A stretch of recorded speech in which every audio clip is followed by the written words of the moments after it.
히브리서를 읽다 보면은 이 히브리서의 1차 수신자, 1차 독자들의 상황을 짐작하게 됩니다.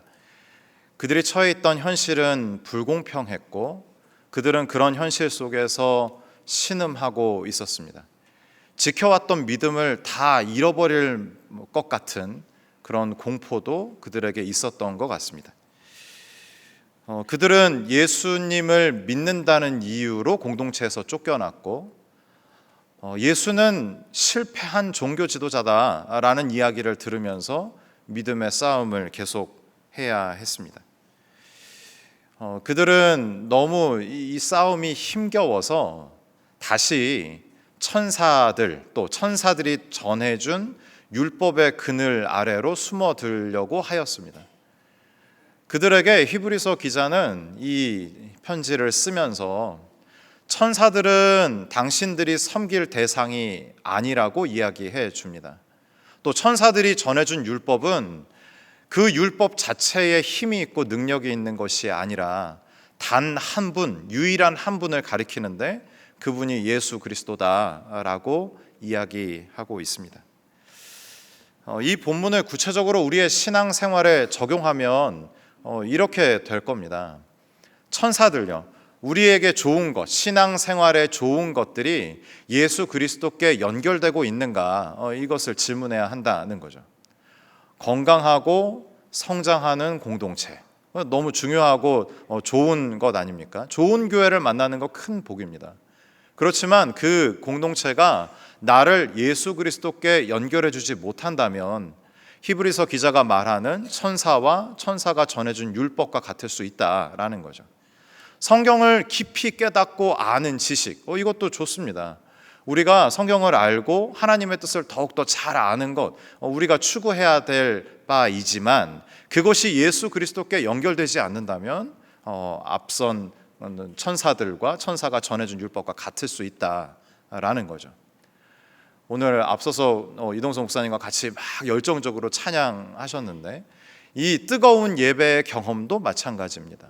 이 뜨거운 예배의 경험이 나를 예수 그리스도께 연결해 주지 못한다라고 하면은 다시 생각해 봐야 한다는 것이죠.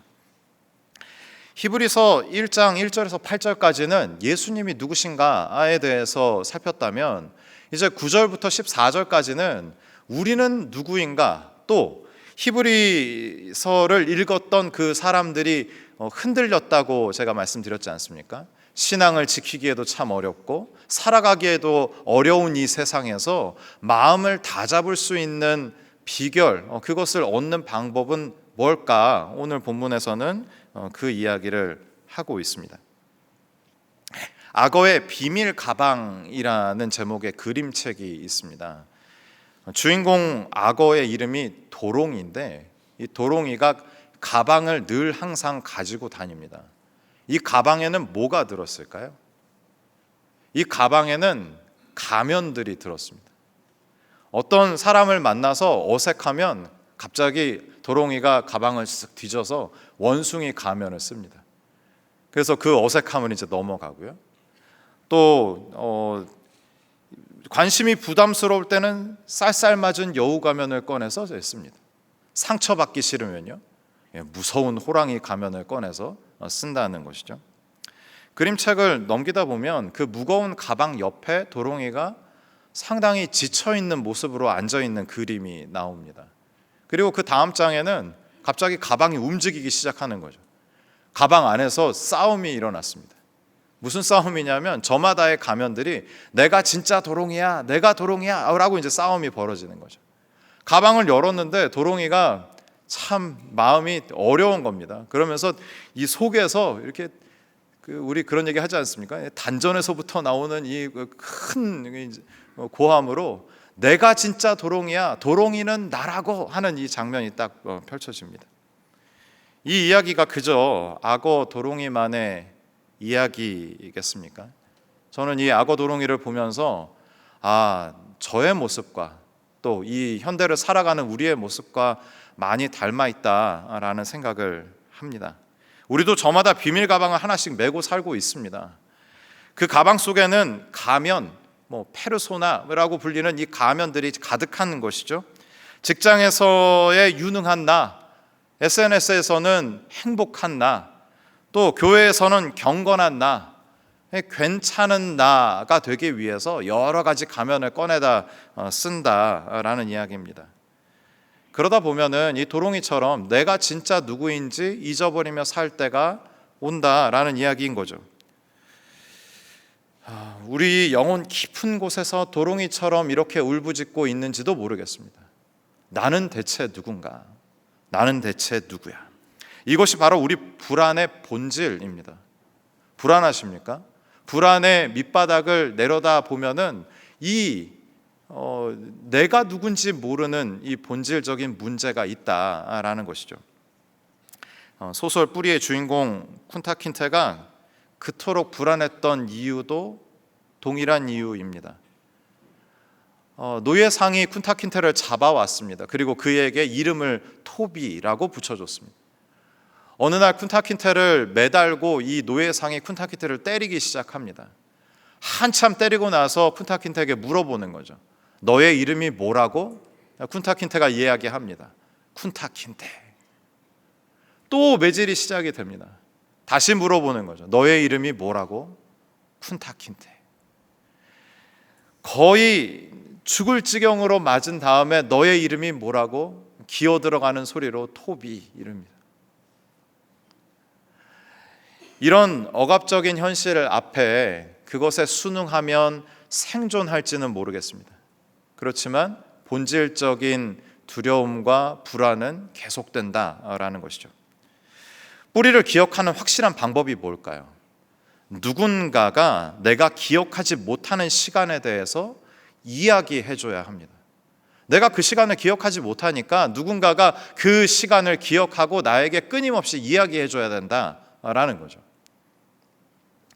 함께 사역하는 전도사님께서 저한테 언제 한번 질문을 하신 적이 있습니다. 목사님, 부모의 의미는 뭘까요? 심오한 질문을 아무렇지도 않은 얼굴로 저한테 그렇게 하셨습니다. 그래서 제가 그때 무슨 답을 했는지 잘 기억나지 않는데 그냥 일반적인 대답을 했던 것 같습니다. 근데 그때 전도사님이 뭐라고 저에게 하셨냐면, 부모는 나의 유년기의 증인입니다 이러시더라고요. 부모는 그런 존재죠. 내가 어린 시절을 기억하지 못하잖아요. 간혹 가다가 엄마 뱃속에 뭘 했다고 기억하는 친구들이 있는데 그 기억은 정확하지 않습니다. 우리는 그 시기를 기억할 수 없어요. 그런데 너 3살 때 이랬잖아. 나한테는 기억이 없지만 우리 아빠와 엄마에게는 기억이 있는 것이죠. 그 얘기를 듣고 내가 예전에 이랬구나 라고 알 수 있는 겁니다. 이게 얼마나 중요한 일인지 아십니까? 어렸을 때 그런 경험 없으세요? 저는 이 이야기를 듣고 엄청 울었던 기억이 있는데, 진호야 너 다리 밑에서 주워왔어. 엄청 울었습니다. 왜냐하면 그럼 나는 누구야? 그런 질문이 제 안에 들었기 때문입니다. 신방하다 보니까는 그 질문의 강도가 지역마다 좀 다르더라고요. 그리고 점점 세고 너무 좀 이렇게 악랄한 질문들도 많습니다. 너 다리 밑에서 주워왔어는 양반이고요.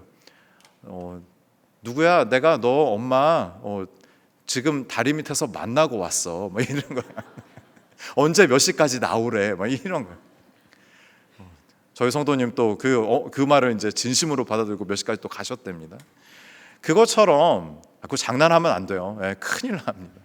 이것처럼 우리의 시작, 내가 태어났지만 내가 기억 못하는 그 시간에 대한 보증이 얼마나 중요한 것인지 우리가 알 수 있습니다. 그렇다면 우리의 영적인 뿌리는 어떻습니까? 우리가 여러 가지 가면을 쓰고 삽니다. 일상을 살아야 하니까요.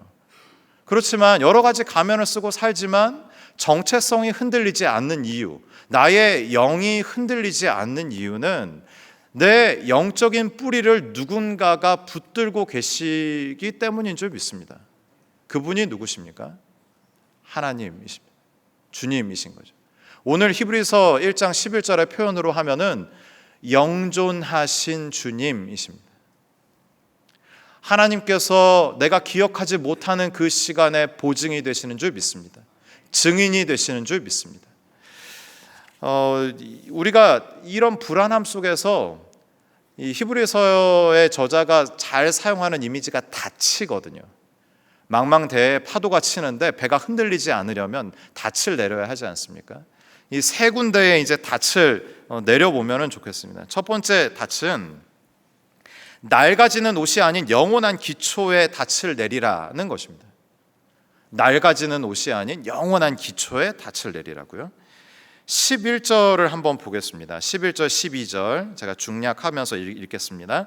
그것들은 멸망할 것이나 오직 주는 영존할 것이요 그것들은 다 옷과 같이 낡아지리니 생략하고요. 주는 여전하여 연대가 다함이 없으리라. 여기서 옷은 겉옷을 의미합니다. 입고 벗을 수 있는 겉옷 말이죠. 이게 아까 제가 말씀드린 악어의 비밀 가방 속의 가면들과 동일합니다.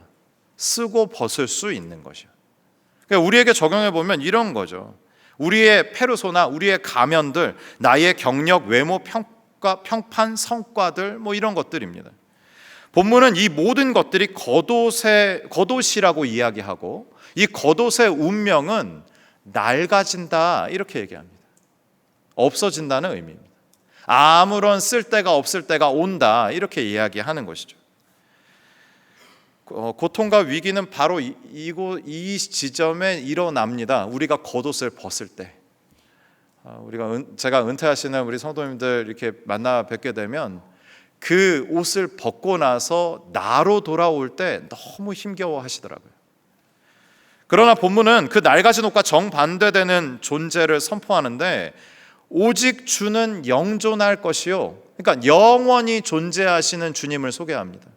낡아지는 옷과는 전혀 다른 존재인 거죠. 영원하신 주님. 여기서 영존하다라는 것은 시간의 흐름을 관통하여 뭐 이런 의미, 여전히 그 자리에 계신 이런 의미입니다. 하나님이 구약 백성들에게 자신을 어떻게 소개하셨습니까? 여러 가지 방법으로 소개하셨습니다. 그 중에 하나가 아브라함의 하나님, 이삭의 하나님, 야곱의 하나님입니다. 무슨 얘기일까요? 내가 너의 하나님이기도 하지만 너의 아버지, 너의 아버지의 아버지, 그 아버지의 아버지의 아버지의 하나님이야 라고 얘기하시는 거죠. 내가 기억하지도 못하는 그 시간을 기억하는 존재, 보증하는 존재가 바로 나다라고 이야기하시는 것입니다. 아브라함의 하나님, 이삭의 하나님, 야곱의 하나님이라고 본인을 소개하실 때 이스라엘 백성의 마음에 어떤 마음이 들었을까요? 주님이 이렇게 말씀해 주시는 것 같았을 것입니다. 너희의 뿌리가 애굽의 흙벽돌에 있다고? 그렇지 않다. 나에게 있다. 영원히 존재하는 나에게 있으니 안심해라. 이런 말씀으로 들렸을 것입니다.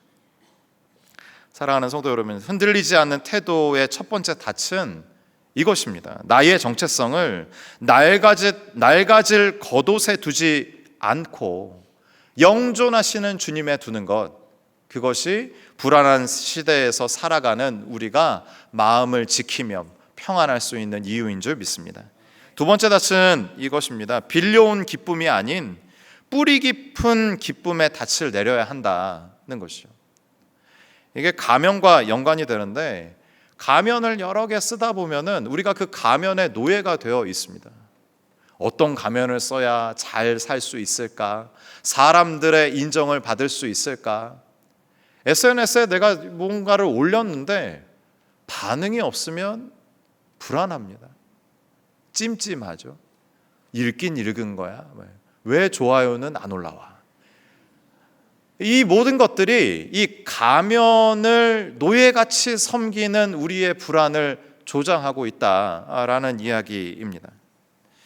히브리서 1장 9절 한번 보겠습니다. 같이 한번 읽을까요? 주께서 의를 사랑하시고 불법을 미워하셨으니 그러므로 하나님 곧 주의 하나님 즐거움의 기름을 주께 부어 주를 동류보다 뛰어나게 하셨도다. 아멘. 여기서 즐거움은 해피라고 번역하기에는 조금 모자릅니다. 어떻게 이것을 좀 설명할 수 있을까요? 주체할 수 없는 벅찬 환희, 격동하는 즐거움, 극강의 즐거움인 거죠. 이 즐거움은 어떻게 성경에서 표현되냐면 정의와 공의를 사랑하시는 예수님의 성품을 설명할 때 이 기쁨이 사용됩니다. 히브리서 12장 2절에서 이렇게 이야기합니다. 그는 그 앞에 있는 기쁨을 위하여 십자가를 참으사. 이렇게 합니다. 십자가, 인생의 가장 큰 고통이고 힘겨운 사건 아닙니까? 근데 그것을 참을 정도로 기쁜 일이라는 거죠. 기쁜 일은 무엇입니까? 하나님이 원하시는 일, 하나님이 바라시는 일, 하나님이 사랑하시는 이 인류를 구원하는 그 일 때문에 기뻐하며 나에게 주어진 십자가를 참으시는 예수님, 그 예수님을 가리켜서 히브리서 12장 2절에 그는 그 앞에 있는 기쁨을 위하여 십자가를 참으셨다, 이렇게 기록하고 있는 것입니다. 흔들리지 않는 태도를 갖기 위한 두 번째 닻은 이것입니다. 사람의 인정에 목말라 하지 말고 하나님의 성품에 기대어 있어라 라는 이야기입니다. 아무도 알아주지 않아도 거룩함을 지켜낼 때 우리에게 기쁨이 있습니다. 이렇게 조금 거짓말은 아니지만 조금 과장을 보태서 이렇게 얘기하면 나에게 유리할 것 같은데 참는 것이죠. 안 하는 겁니다. 누가 알아주겠습니까? 내가 그렇게 결정하고 한 것. 그러나 누가 아십니까? 하나님이 아십니다. 주님이 기뻐하시는 것을 참아내고 해냈을 때 우리에게 세상이 줄 수 없는 기쁨이 주어집니다. 이 기쁨을 소유하셔서 흔들리는 세상 속에서도 평강을 유지하여 살아가시는 우리 성도님들 되시기를 바랍니다. 세 번째 닻은 이겁니다. 노예의 신분이 아닌 상속자의 신분에 닻을 내리라는 것입니다. 히브리서 1장에서는 천사를 아주 강조하고 있습니다. 천사. 우리가 천사를 좋아하는 이유는 뭘까요? 천사는 이 땅의 존재가 아니기 때문입니다. 구별되고 차별된 존재입니다. 무엇이든지 다 할 수 있고 한계가 없어 보이는 존재이기 때문에 우리가 천사를 좋아합니다. 그런데 천사는 우리의 숭배의 대상이 아니다라고 히브리 기자는 이야기하고 있습니다. 히브리서 1장 14절 같이 한번 볼까요? 히브리서 1장 14절입니다. 같이 읽겠습니다. 모든 천사들은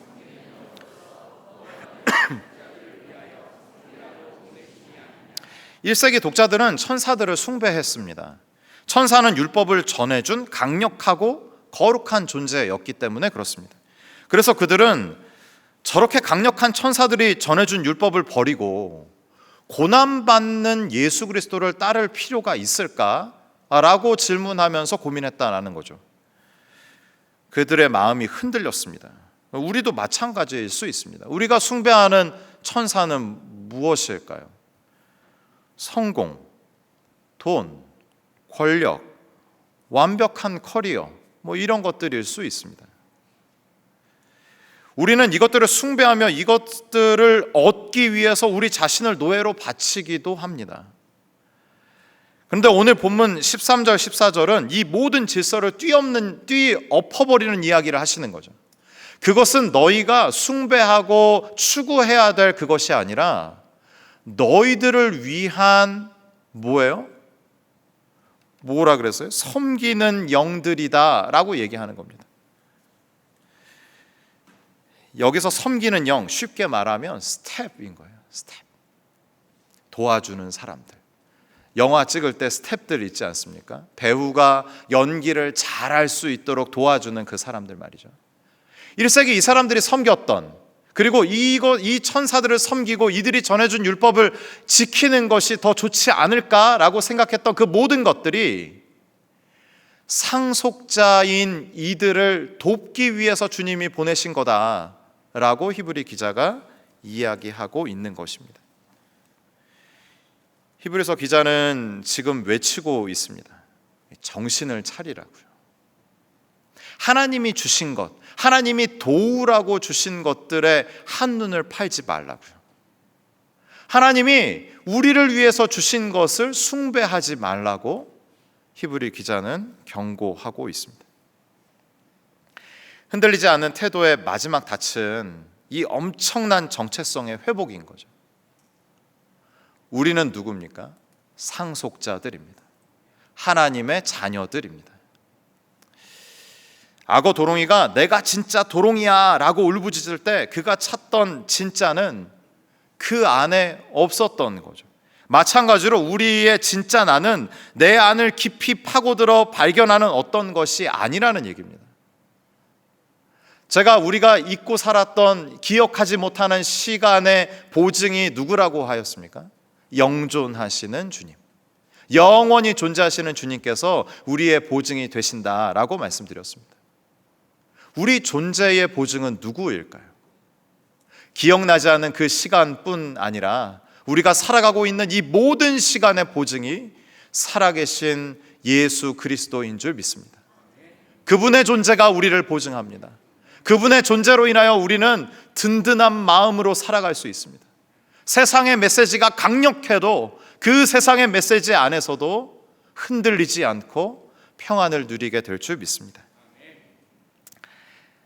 아이들의 천진난만한 시선을 소재로 영상을 제작하는 한 영상 제작자의 인터뷰를 본 적이 있습니다. 이 타이밍에 딱 3분짜리 영상을 쫙 보고 그 다음에 기도를 딱 해야 되는데 제가 설교 준비 막 하고 있다가 천천병력 같은 소리를 우리 영상 팀장님께 들었습니다. 이게 이제 저작권 문제로 이 실시간으로 이제 스트리밍을 하다가 끊어진다는 거예요. 유튜브의 기능이 뭐 하여튼 그런 것 같습니다.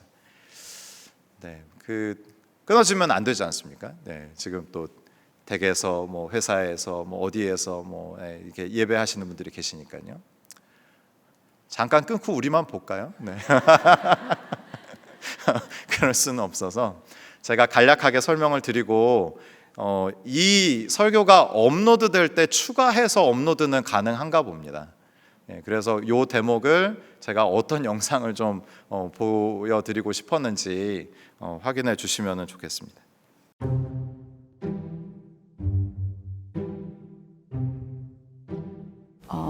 엄마랑 오늘 같이 동화 지금까지 찍은 사진들 엄마가 모아놓은 거 같이 볼 거거든? 응. 동화는 혹시 언제까지 기억나? 3살 때. 3살 때? 그럼 이제 같이 한번 사진 봐볼까? 응.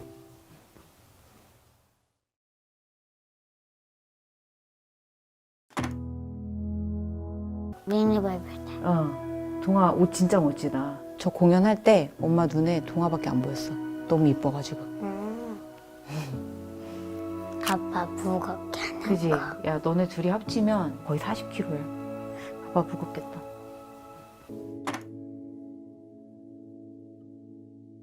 엄마가 동화한테 우리 어떻게 만났는지 얘기는 한 적 있지? 응. 근데 동화는 기억 잘 안 나지? 응. 엄마가 어떻게 만났는지 좀 설명을 해줄까? 응.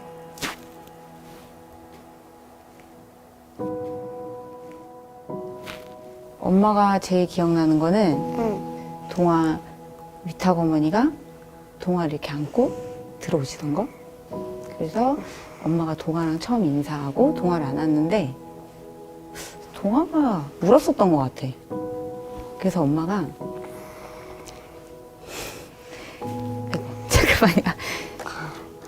동화가 우는 것도 예쁘다 그랬던 것 같아.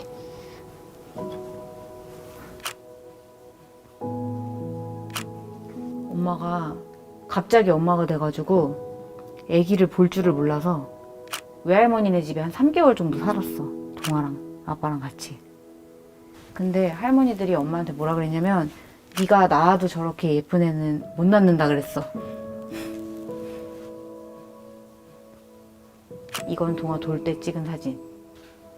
저거는 동화 오고 나서 첫눈이 왔는데 동화한테 눈 보여주고 싶어서 동화 이렇게 둘둘 싸매서 두꺼운 옷 입혀서 보러 나간 거야.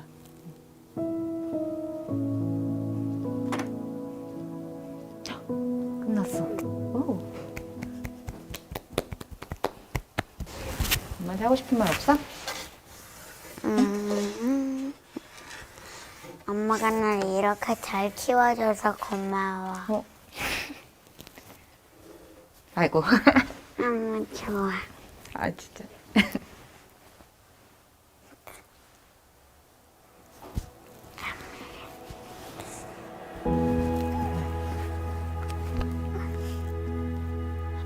아빠는 동아 처음 봤을 때부터 지금까지 한 번도 사랑하지 않은 시간이 한 번도 없어. 응?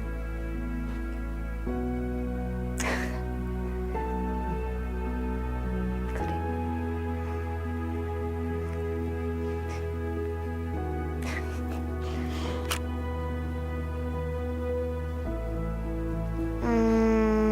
엄마랑 오래오래 잘 살고 싶어요. 엄마도. 엄마 건강해야겠네.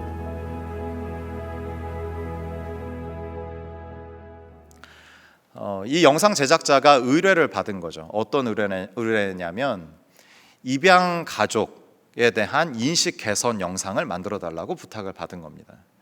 그래서 뭐 우리가 생각하기로 뻔하게 이렇게 구성이 될 수 있지 않습니까? 근데 이 감독님이 그렇게 만들고 싶지 않았던 겁니다.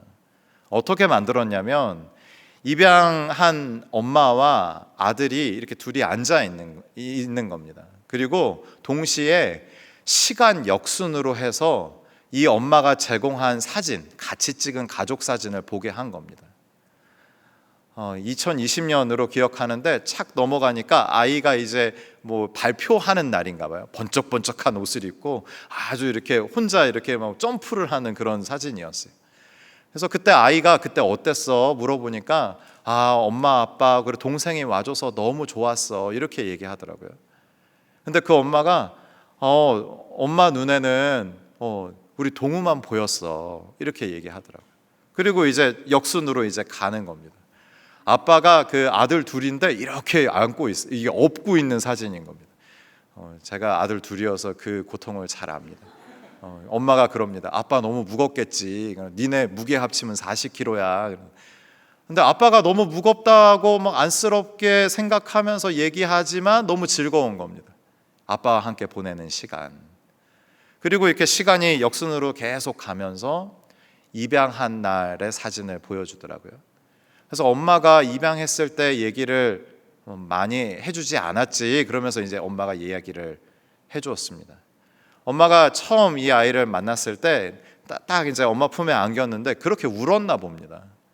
그래서 많이 울었던 것 같아. 그런데 엄마가 이런 얘기를 했답니다. 우리 동우는 우는 것도 예쁘네. 이런 얘기를 했대요. 그 얘기를 이제 아이에게 해주는 거죠. 동우를 만나고 엄마는 한순간도 사랑하지 않은 적이 없어. 이런 이야기를 이제 해주는 겁니다.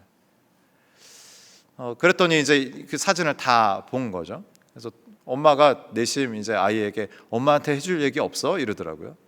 그랬더니 아이가 엄마가 나를 이렇게 잘 키워줘서 고마워 그러더라고요. 그리고 엄마 너무 좋아. 그러면서 이렇게 둘이 이렇게 앉는 장면입니다. 이 감독님이 보여주고자 했던 의도는 느끼게 해주고 싶었던 거라고 하더라고요. 어떤 걸요? 이 둘이 가족이 아니면 뭐겠나? 가족이 아니면 어떻게 이런 대화와 이런 관계로 살아갈 수 있을까? 이것을 보여주고 싶었다라는 것입니다. 주님과 우리의 관계가 누가 봐도 가족인 거죠. 말을 잘 듣든 듣지 않든 누가 봐도 가족인 겁니다. 하나님은 우리 아까 어머니가 얘기한 것처럼 우는 모습도 예쁘네. 우리의 못난 모습도 예쁘다고 하시는 거예요. 사랑하지 않은 적이 없는 아버지. 그분과 우리가 가족이 아니면 무엇이겠습니까? 사랑하는 성도 여러분, 왜 흔들리십니까? 뿌리를 잃어버렸기 때문입니다. 악어의 비밀 가방 속 가면들을 섬기느라 지쳤기 때문이죠. 낡아질 겉옷을 붙들고 있기 때문입니다. 빌려온 기쁨에 목말라 사람들의 시선에 목말라 하며 노예의 정체성으로 살아가고 있기 때문입니다. 오늘 히브리서 1장은 우리에게 악어의 비밀 가방을 내려놓고 진짜 뿌리로 돌아오라고 외치고 있습니다.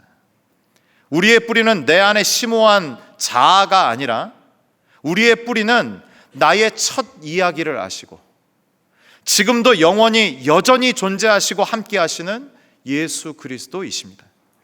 이번 한 주 불안이라는 바람이 불어올 때 우리 성도님들의 낯을 낡아질 겉옷이 아닌 영원한 뿌리이신 예수님께 깊이 내리시는, 그리하여서 마음의 평강과 기쁨과 감사가 가득한 복된 삶이 되시기를 주님의 이름으로 축원합니다.